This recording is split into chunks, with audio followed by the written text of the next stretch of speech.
Bretschneider is founder and CEO of Evermore, the world's first live-action role-playing park. Evermore is Dungeons & Dragons in real life, where guests get to dress up and even contribute to the constantly evolving lore of the land. Evermore is important to Ken as a unique place for people to escape and imagine, but it also acts as a crucible to develop his own ideas about immersive entertainment. I started off by asking him about his inspiration for the park. It's not meant to be like a real theme park. It's more like a giant immersive stage. And what we kept on looking at is, how do we want to build this? Because we could have gone a lot of different directions. And I just looked at everything that was classic, whether it's Harry Potter or Lord of the Rings or, whatever that we all kind of geek out on and enjoy. So there was a lot of inspiration from those kind of concepts. So we felt kind of like the Gothic era really fit what we were doing. And then often, like what you see in Europe and these cute little villages we've visited, and that definitely was our inspiration, is that you have something that was built up from something much older. So there could have been something from Celtic origins, or you had something that was Roman, or and then all of a sudden, this next civilization comes up and they start building on it. And then you have kind of an older Gothic era, and then you have this kind of Victorian time.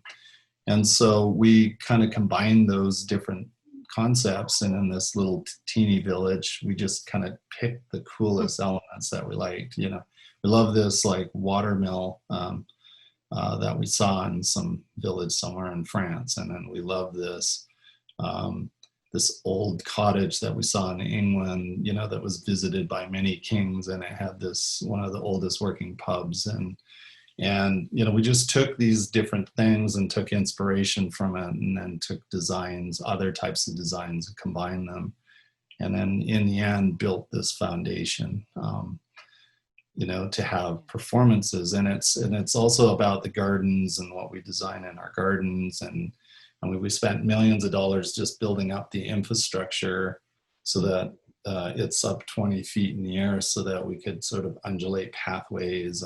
Wow. And so when you come inside of it, it's almost like a big round bowl. Yeah. And by doing that, you get different perspectives inside the park. The park feels a lot bigger than what it actually is. And then it also provides more combinations of things that we can do. Because the most difficult thing is you can't build something expensive like this and just have, per se, all sets, and then take those sets down, because you'd never be able to get to break even on your revenue, and keep the thing going, right? So. And your visitors then, so when you come in, you can come in daytime, can't you, and enjoy the gardens, but then you have these kind of nighttime spectaculars and kind of seasonal events. So that sounds, It sounds incredibly immersive and beautiful, I think. Yeah, and so far we've really just focused mostly on the kind of immersive theme based productions that also involve a lot of gamification. There's a lot of questing and different elements of kind of gamification within the designs that our team has built. And, we have some amazing people that have taken that vision a lot farther than I would have taken it. But there's also these experiences. There's kind of two kinds of people that we cater to. There's the mega fans. We call them Everfolk, walkers. But those people are the people that, they go out to Comic-Cons, they game, they LARP, they do all kinds of stuff, right? They go to Renaissance fairs.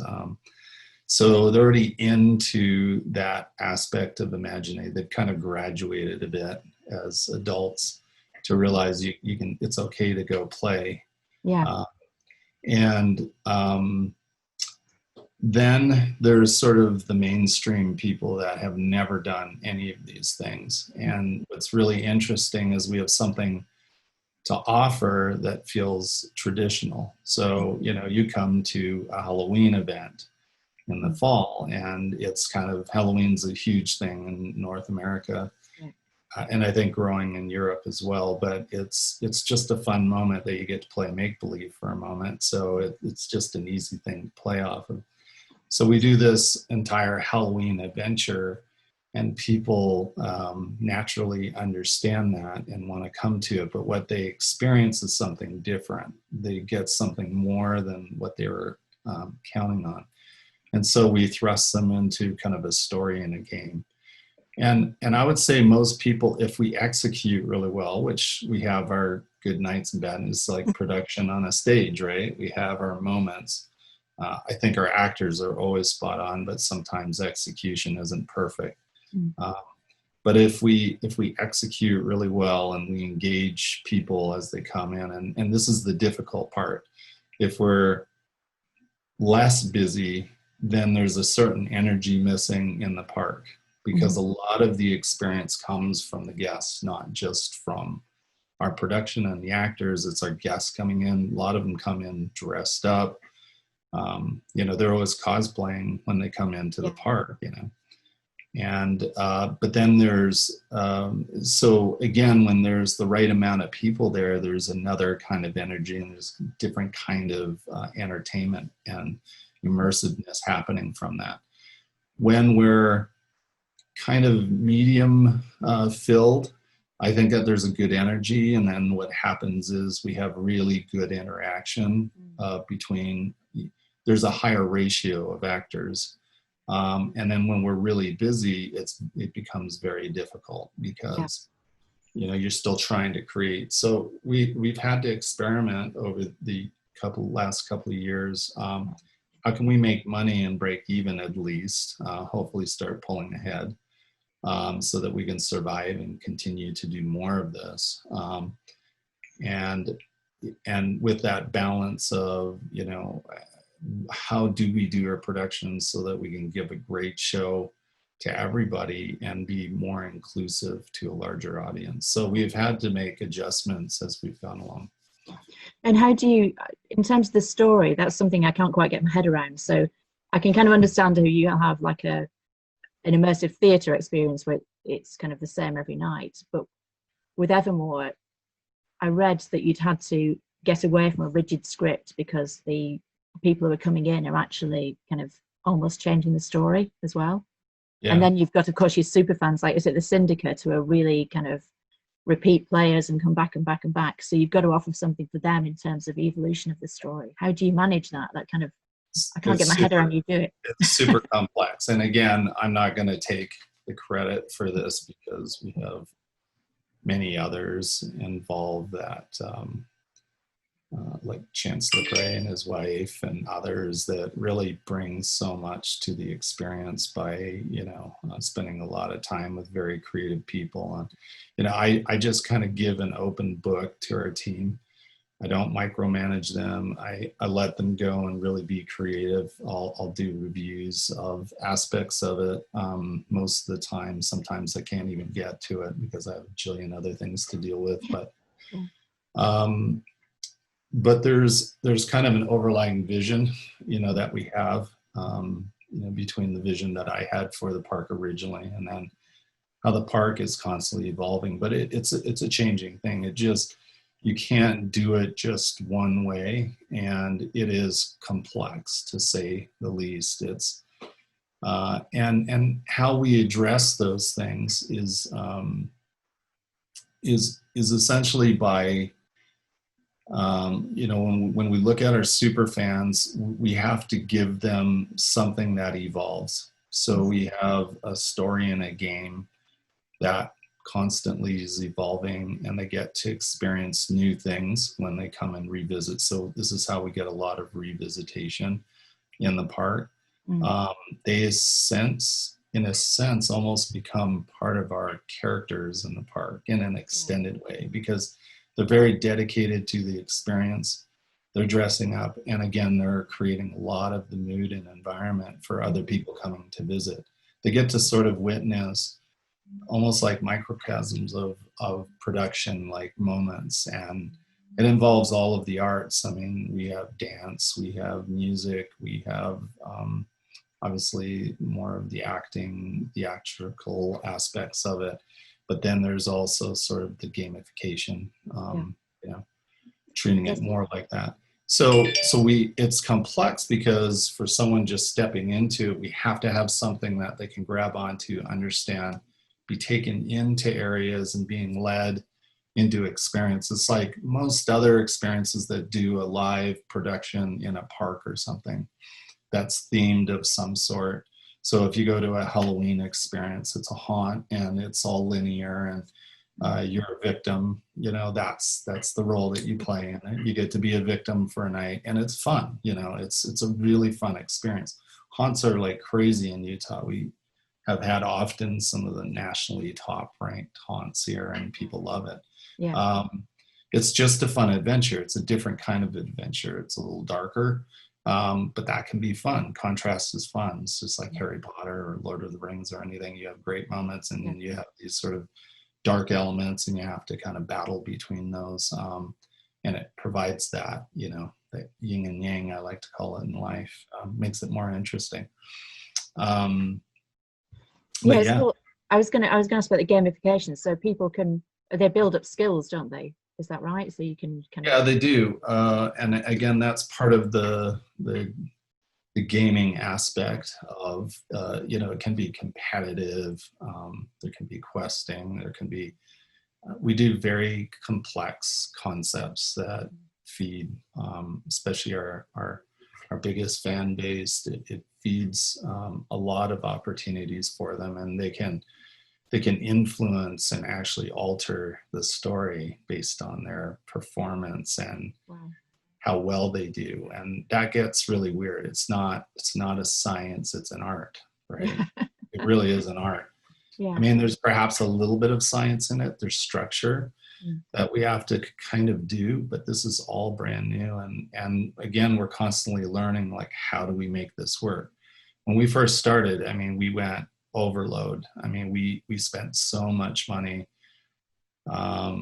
trying to do the overall production, just massively fielding the park with a huge number of actors. And it was fantastic, and aspects of it really worked well, but from a financial perspective, we were really upside down. I mean, we could not make enough to justify the experience. And again, you know, my wife and I are not looking to get our money back out of this. We went into this kind of knowing that this was going to be a long road, and that it was going to be more difficult than what we imagined it would be. And it cost a lot more than what we thought it was going to. So we've had some hardships along the way too. And then COVID hits, and who could have expected COVID, right? So. I know. I mean, that's just, how have you managed to adapt to COVID? Has it been really difficult for you? I mean, you know, we're just really lucky in a couple of senses. We, you know, right or wrong, depending on how you view things, we live in a slightly more conservative state, and we're also not, I mean, our population is a couple of million people within, you know, 45 minutes of driving from us. So it's not a massive populated center. It's decent, you know, it's a good regional location. I'm really grateful that we decided to build this in our backyard. I'm not from here originally. My wife grew up in Utah, and I'm from kind of close to Toronto, Canada, that area. So I'm a transplant here, but I've loved it here, and we just thought, we're going to build this in our backyard. I mean, initial thoughts were we really need to go to a bigger market. We were considering places like Houston, Texas, places like that, as being a good market for us. But, you know, especially as we had to scale down the size of the project, we thought with our funds, we could leverage those, really get a lot of other investors interested, you know, whether from the industry or what have you. And we were going to build a much larger park originally. But what happened was I found out that nobody likes to try new things, and they're too nervous about it. And I shouldn't say nobody. We found some good smaller investors that really supported what we were doing and believed in it. And but to find kind of the larger money, it was like, oh, that's super cool. We love that. It was nice talking to you. So Yeah. wish you the best. Yeah. And I guess how many, in terms of your visitors, are they mostly local, or do they come out from out of state? It is a combination. It's been really interesting. We get a lot of visitors from other states, and they come pretty far. I mean, U.S. is pretty large, and we get people coming from the East Coast. A lot of people coming from California all the time. So it's not too bad, for a trip to do something unique. So they'll hop in a plane and grab a hotel. We have a couple like right across from us, and they'll just come to the park. But we get a lot of international visitors now too. So we did. Yeah. Pre-COVID, right? So pre-COVID, when everybody was still living normal and traveling around, then that happened. That drastically changed for the time being. So yeah. And are you adapting? I saw you were doing kind of midweek masterclasses and things. Are you adapting to do more sort of some more local uses of the park while we've got COVID on? Is that kind of a... Yeah. So what we've realized that the park has got to be more than just the productions. Mm-hmm. So what we're trying to do is to start condensing the productions, still pretty large, as far as how long they, we still kind of do a seasonal production. But in between that, we have to fill that with things that we can cause the park to survive and make the kind of money that it needs to keep going and grow. So, we're doing things like corporate events. We're starting to add in, we have a lot of film companies just because we build a great set. So we have a lot of groups that are doing, movies, television shows, music videos, things like that want to use the park. So we get to rent it out during those times when we have some slow times or in between productions. And then we're adding some other immersive elements. We're doing a new immersive restaurant called Vandersky.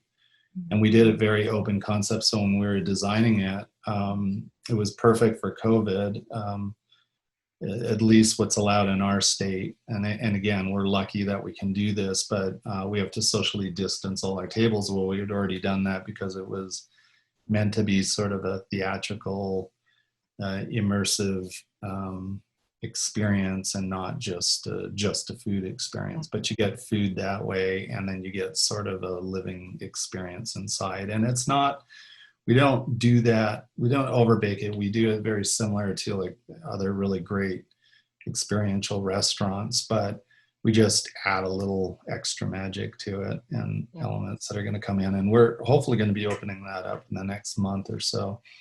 And it's sort of like a big giant barn, and inside it has this feeling of, the Prancing Pony in Lord of the Rings, or like Skyrim, or things like that. So we have these, huge wooden vaulted areas that go up, something like 20 some odd feet up in the air. And so you have this kind of high volume, and we kind of have an eclectic mix of stuff inside of it, so that it's interesting and it's more engaging for just the average person coming into the place. But then our fans and guests of the park itself. So it operates independent. It's connected to the park, so they can come in, but then also people locally can come into the experience.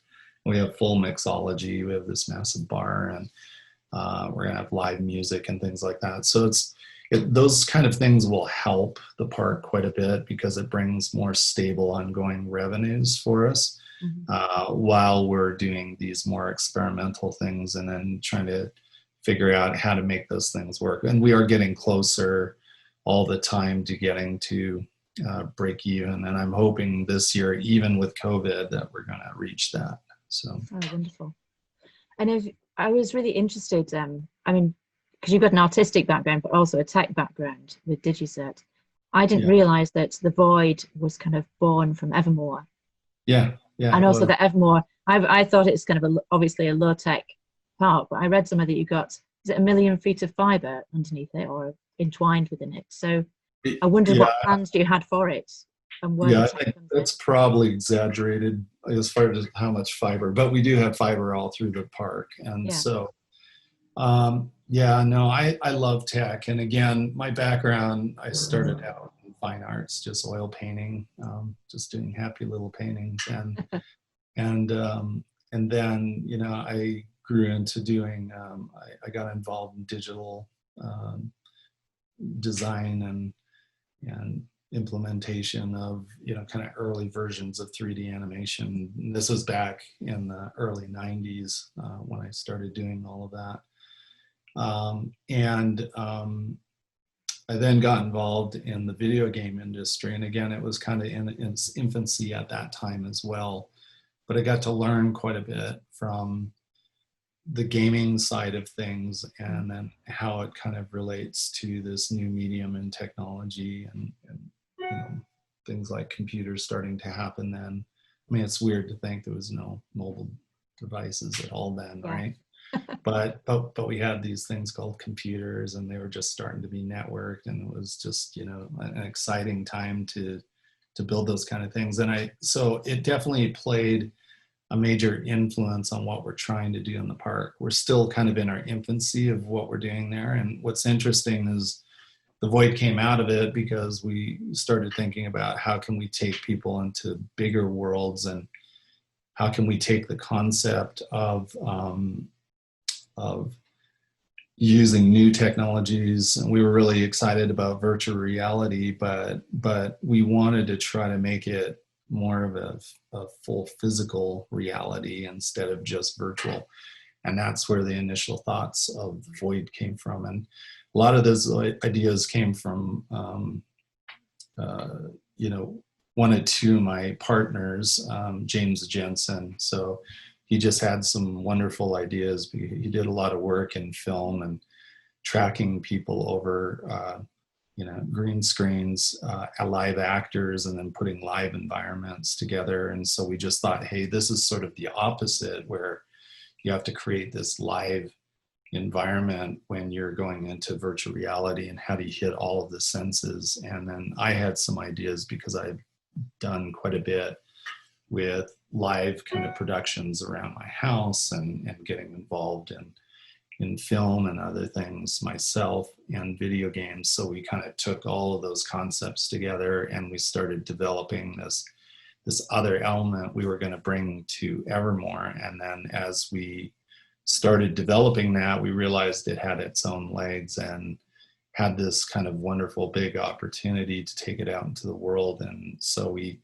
built it, and we were able to demonstrate the experience, with reporters and others that could come in and see it and actually prove that we had really done it.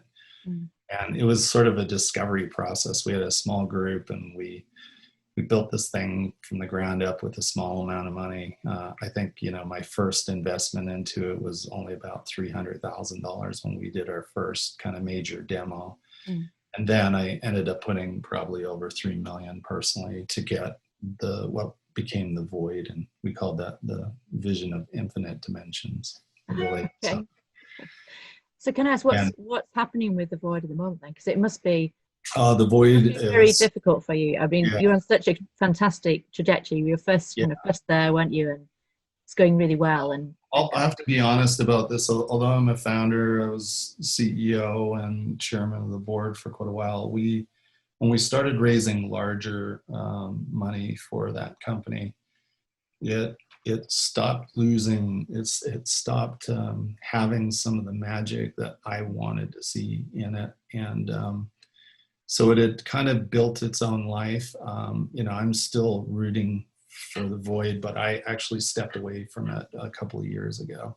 Oh, okay. I'm sorry, I didn't know that. And really to focus on Evermore and what I wanted to do with it. I also started another entertainment concept called The Grid, And it was kind of my business model that I'd been thinking about the whole time when I was at the Void.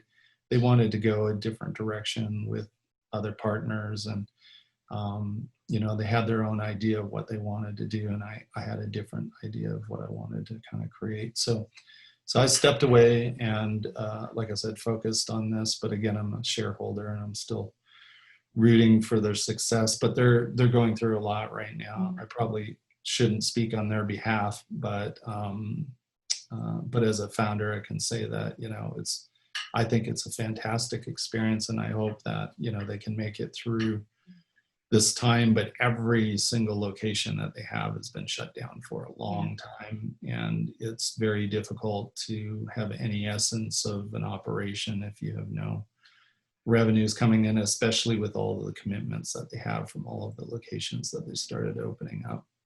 And they went for fast expansion, and in a normal world, I think it was turning out to be very successful. I think they were really doing well.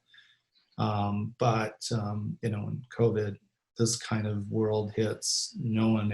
This is once in a century event, in my opinion. It's just, and for VR experiences, it's uniquely bad for VR experiences, isn't it? And it was worldwide. It was global, and so every location that they were working on was affected by it. We were affected by it here, and you asked that question earlier. I probably didn't answer it very well, but our volume's way down at Evermore, and again, it's a lot of the travelers that were coming to us before that's gone. We're trying to pick up more locals, and then we're hoping that as time goes on, we'll start seeing some people coming again, and people are talking about it, and they're looking forward to it, and hopefully we get there. It's a little safer. The good news is that our park was built mostly as an outdoor park with sort of these open buildings, so they're open on both ends. You've got good airflow in them. You can only allow a certain amount of people anyway in them, so we're way below the requirements for social distancing as outlined in the state of Utah. And it's very similar to what the CDC has recommended and others. So we've been able to kind of go forward with this. We don't police mass 100% because again, people can really socially distance. We encourage it. And a lot of people do, and I guess if they do, they take less risk. Our actors, this has also been a very interesting thing. Anybody that we have really close engagement, we have to have them wear a mask. But when we talk about doing things like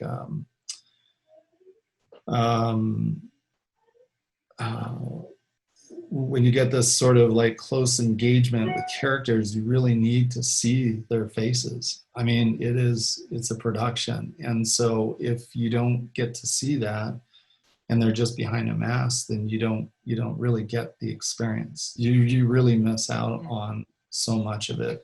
I use the analogy that if you watched a really great movie, and you shut off the sound,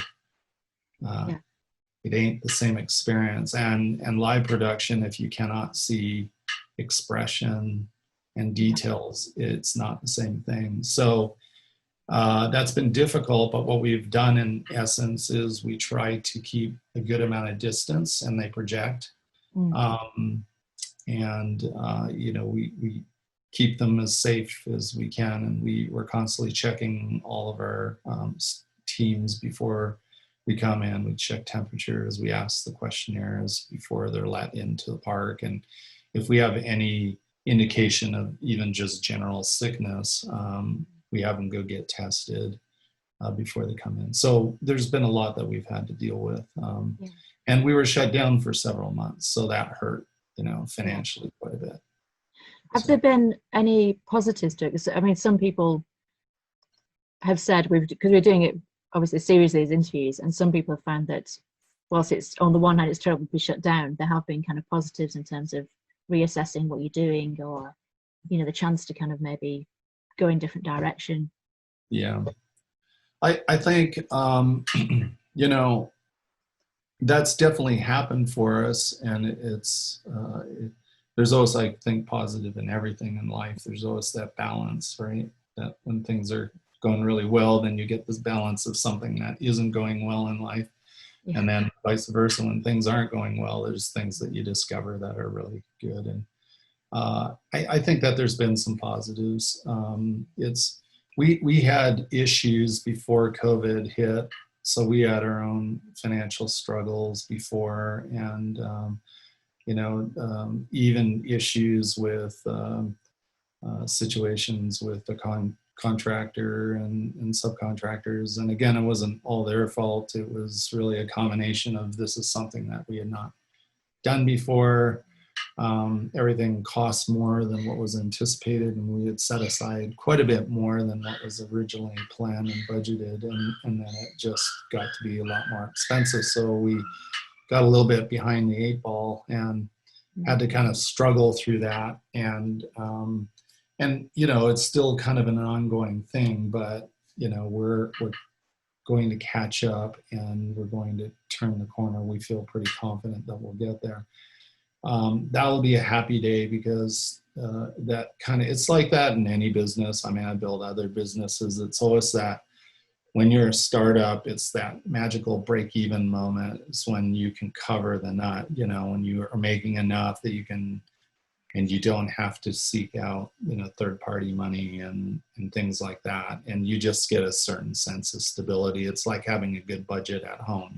If you're behind, and you're going negative and you're heading towards bankruptcy, ultimately, it's pretty stressful and it's not fun. Well, this is like that on steroids, it's many, many times. And so that's been hard. There's been a lot of stress, but at the same time, we're also excited and really want to evolve what we're doing and take it even further. So. And how would you plan to evolve that then?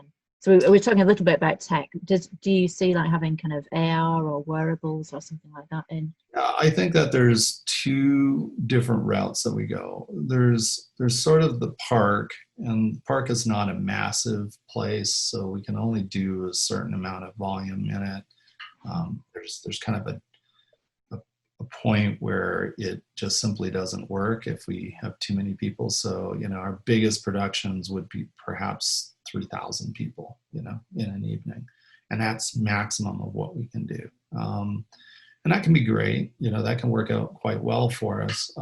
But, we have bigger aspirations than that. So how do we expand this out? And this is where we're looking to technology, both inside the park, to create more magic, because technology, can be used to create, to heighten the elevation and the experience, and add real magic to the experience. So you have this sort of imagination side of it, but you can sort of enhance the imagination by using tools, right, that allow you to take people deeper. So, we're still looking at bringing some aspect of this kind of physical virtual reality into the park, because we think that there's a transition that you can create that allow people to step into other worlds, sort of going through portals.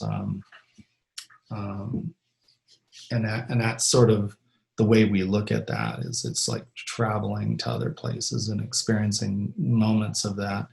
And we think that we can enhance, kind of take this park and expand it into something so much larger by going into these kind of digital, physical enhanced experiences. Then, the other aspect is how can we take it past park in other ways, and how can we create gamification and experiences for a larger audience that might want to participate. So we're looking at and have started developing our own games. We're actually even starting our own Kickstarter right now with a game series that we want to develop off of the characters and worlds that we call it the Eververse, but that take you into these other kind of realms, and then we also see IP opportunities with that, and then taking that and doing other things with it. So gamification, whether it's a physical kind of enhanced card activated game, or we get into actual, video games. Those are all areas that we would like to kind of tackle in the future. So that sounds really cool. Really cool. And then of course, I guess if you're playing the game, then you can come and visit Evermore as well, the real place and role play. That sounds amazing. And we're, we love technology, and I like to think of myself as a little amateur inventor. There's aspects of the void that I help create from the technology side of it as well, and we love kind of looking at that major feature. And there's aspects that I've always been enthralled with the concept of Ready Player One. I actually like the book so much better than the film personally. Nothing against Spielberg, but me too. The book was amazing, wasn't it? It was really good. It's just such a great grand concept, and so my kind of imagination visual side of it was more than the film could really deliver. I liked aspects of the film. But I think that, we kind of want to achieve that, because that sort of removes, if you can feel like you're really present, really physical inside of a digital world, and you can create almost anything, then, you can go into all kinds of scenarios. And I think that social connection is really important. So I'm working on some really interesting things that I can't go into detail on, but that's all part of what we want to deliver. So that's really cool.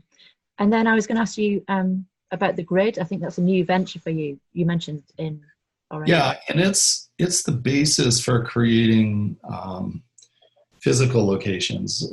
Obviously, COVID has a major impact on this, and we've had to really reevaluate and think through how we're going to go about doing what we're doing.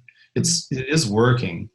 You've got one open in Utah already. Yeah, again, we kind of opened up just a flagship location. Our goal is to open up many other locations. And we looked at models like Topgolf and things like that from, their success. And even in the COVID world right now, I think minus, certain locations, they're, I think, doing okay. We're doing really well here at our location because, again, the way we design the grid is it's a very big location, high volume ceilings, so we don't have a lot of congestion. We can really socially distance people easily, but then we're also able to kind of bring them in and create lots of different experiences. Right now, we only had so much because we had a certain amount of funding. A lot of it was my capital as well, and we have built something that I think is great. But it isn't the full concept of what we want to do with the grid. And a big part of the grid is to integrate these kind of almost like Ready Player One type experiences. That's where we want to go with it. And that just costs a lot of money. You can't really do that at home. I mean, it's the home VR market is evolving and improving. I certainly enjoy it, and I know that there's kind of a bunch of diehards, but it's certainly not a massive adopted platform yet. It's not an Xbox or a PlayStation or anything like that, or even just people watching Netflix or things like that. So it has to evolve much further, and I think it's going to be very, very difficult in the short term to create the real experience that everybody is really wanting to get into, which is that full physicality and really truly believing that you're inside a virtual world, but in a commercial type setting. And the concepts that we have and that we want to build, I think it's really doable to do it. I think the technology is finally there. And a lot of people think when they create things, company goes out and raises billions of dollars, and then they think that they're going to create the next biggest thing all on their own, and that's just simply not the case. What I've learned is that technology is a collective of humanity consciousness. We all, in a sense, participate in it, and I think if you see how we've evolved as humans from a technology perspective, it's massively grown, and mainly because we started connecting more. We connect in so many different ways, and we collect data and we share data, and there's all this abundant amount of information. And with that, we've done amazing things. You know, now we have manufacturing with artificial intelligence, and we have, you know, it just goes on, and all these amazing things that we're creating. And that's spurring on those tools, and people connecting and getting more information is spurring on more amazing technologies. And I call it Frankensteining. You know, you're taking pieces of all this amazing stuff, and a group has built something for a specific purpose, but then it has all these other wider uses. And so you approach them and you say, hey, I think that's a component that could really work in what we're trying to build. And then it's just thinking outside of the box and figuring out how to bring these pieces together, and then building something that delivers what people are really truly wanting to experience. So our ultimate goal for the grid is to build a place that is completely built on kind of immersive experiences using mostly different forms of technology to create it. But we still bring the arts into it, because again, what I didn't want is a stale environment. I didn't want people stepping into something that, and again, this is not to degrade anything else out there, but, and I won't mention names, but there are places that have created these massive entertainment centers, but to me, they're very commercial and very stale. There's just something kind of missing, and I think this is where you have to blend technology with art. Yeah. Art is just critical. And so you need this kind of eclectic approach to it. You need something that's interesting. There's got to be great music. There's got to be great food experiences. It's everything, right? So it's immersive and social as well, isn't it? It's kind of not you're not just in a VR mask. Exactly. Yeah. And it's like, what do you do before you get into that part of the world? And then when you get into that world, how do we make that immersive experience more social? So you have to kind of mimic what's happening in this real world, right? So you have to, you know, there's body language, there's facial expression, there's sound of people's voices, and you know, different flexion of how we express ourselves. There's all kinds of things that go into creating a real social experience. And I feel like, you know, virtual reality, its current state, is trying to approach some of that, but it's difficult because there's almost like a disconnect. So the experience is immersive. Visually, it's immersive. You feel like you're really in a real space. But when you don't hit all of your other senses, and you don't get a sense of other, whether they're just human beings, or in that world they can be sort of sentient beings or things like that, but they're intelligent, and you can have real deep sort of kind of connective relationships. You have to have that to really achieve the ultimate goal. And that's what we're out to try to do. I mean, that's our bigger vision. We don't just view it as the park. The park is a place for us to kind of have some physical connection, learn a lot from it, develop characters and story. But what we ultimately want to do with Evermore and the Grid, and they're sort of sister companies, they're separate, but yeah, I mean, operationally they're completely separate, but we look at them as having a really great relationship from a content licensing perspective. And then we look at the Grid as a place that we can expand, where you can visit entire worlds instead of just a park. And that's exciting. Yeah, very exciting. I was going to sort of finish off just by saying I'm really intrigued by your career path, because you've gone from sort of artist to entrepreneur, now into entertainment. It's like a real sort of Renaissance man kind of thing. You kind of going between the arts and sciences and tech. And I just wondered, having already built up DigiSet as well, and your experience with the Void and Evermore, I wonder if you had any kind of lessons learned that you wanted to share with fellow entrepreneurs, and especially in this particular time of sort of crisis with COVID. Is there anything you think you've learned from your experience? You know, it's it's difficult, you know, and I'm not going to profess to say that I know much of anything. I what I've realized in life is that the more I learn, the less I know. Yeah.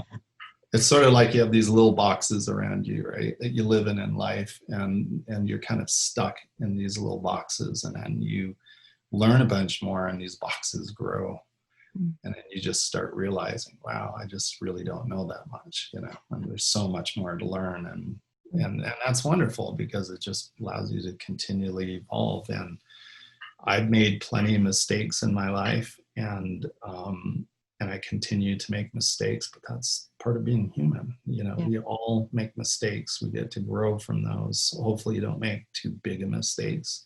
And I think if you have good empathy and, you know, you're a good level person, then you start to understand that there's a whole bunch of really important things in this world, and not just what we do on a day-to-day basis. It's not just about getting up and having a coffee and eating breakfast and going off somewhere. It's how we impact this world. I mean, life is an experience, right? It's a grand experience. And I've never met one human being. I've met some amazing human beings and some really powerful figures, and we're all in the same boat. They're just human like us, you know. Nobody's different than anybody else. And we're having this adventure. We didn't even know what it is. We don't know what consciousness is. You know, there's sort of a religious perspective, there's a spiritual perspective, there's a science perspective. But I think that there's a lot of commonality to all of it. It's storytelling. It's a way for us to kind of express what we're doing here, and we're having experiences. So I like to think that my business has always been the business of experience. So all of these things tie in because they create experience. They're part of life. And I've kind of focused more heavily on the idea that I'm in the business of creating experience, because that's what everybody wants. And if you look at, you know, the Zs and millennials, they've really adopted this idea of living life and really experiencing it. And they've gotten less out of like, being sort of owned by the financial community, and, you know, just getting big houses and big cars and being in debt and having to just do sort of a regular thing. And I think, you know, COVID, the good thing that might have happened out of this is that there's a big shakeup, right? Yeah. And sometimes with very hard things, really amazing things evolve out of it. And I think I have a lot of hope. I actually think a lot of good's going to come out of this. And people are going to wake up more, and there's going to be, you know, tremendous opportunities for growth that come out of it. And it's kind of like when you have a big shakeup, that's when, you know, it's just like in your personal life. Sometimes you go through very, very hard moments, and you get through those and you grow tremendously. So you know, I think that there's commonality to it. Being an entrepreneur is also being sort of an artist, you know. It's not just science, you know. It's and as far as advice goes, I mean, again, I'm not going to profess to be anybody that can give a lot of advice to other people, but I've had some successes and I've had some failures. I think the key thing is I've always gone for it. I always committed and try to do everything I could within my power to try to make these things happen. Sometimes to the detriment of my health. Sometimes, you know, it's not always balanced. And then you try to find balance along the way, and you have to readjust. I think someone said this to me before, and I'm sure it's been said in many circles because we all share information anyway. I always tell people there's nothing really original. We're just sharing it with each other and different versions and stories of it. But I like to think of success in these areas as just not giving up. It's kind of like if you keep trying, then at some point you find the right combination of things. And it doesn't always happen. I think that there's some luck involved in things. I think that it's the right place at the right moment, and something great gets to happen. But then things can go really well, and it can turn around and not go well. You know, it's like, it's just part of life, and you just have to kind of accept it. I have learned to just, not trying to sound too new agey or anything, because I'm really not that. But I like to think of it as, life is just a big adventure that we're all trying to experience things, and you have these difficult moments, and it's all about convincing yourself the next day to get up and do it again. When you're curled up in the fetal position.